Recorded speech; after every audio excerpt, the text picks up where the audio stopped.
In Palestine, olive trees are more than just trees. They are the living emblem of the land itself. For some, a single olive branch means peace, gently carried in the beak of a dove.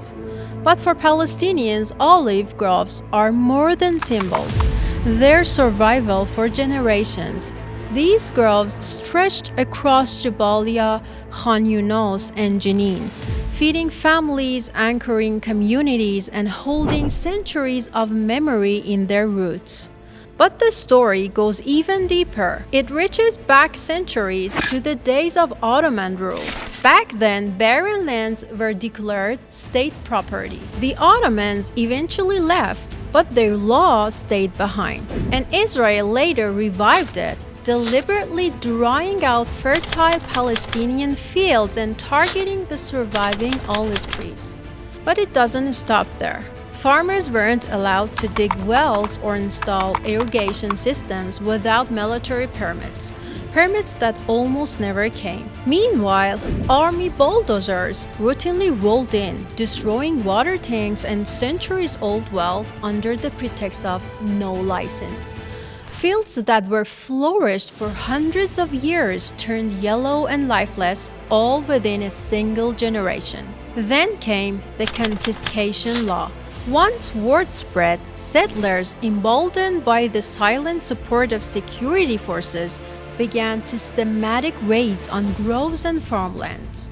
Chainsaws and gasoline became their weapons, carving out more vacant land ready for state takeover. But what were they after?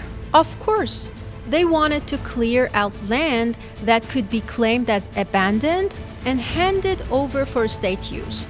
Next come the courts and the bureaucracy. The court considers that, with regard to the present situation, Israel must, in accordance with its obligations under the Genocide Convention. Aerial photos of dried-out fields were presented as evidence of abandonment. Ottoman-era laws were dusted off. Ownership was swiftly transferred, just like that, for state purposes. And almost immediately, orders to build new kibbutzim followed. All of this had been documented, not just once, but over and over again. Countless cameras have captured the destruction, the raid, the uprooting through the lens of journalists and activists, and also witnesses. And yet, when it comes to the world's leaders, we need a strong rule book that makes sure that we have the rules to ensure that countries live up to what they promise. Silence. Not because they don't see it, but because they choose not to speak. And here's the bitter irony. Cutting down a single ancient tree in Europe or America can dominate headlines, spark outrage, and trigger protests for weeks.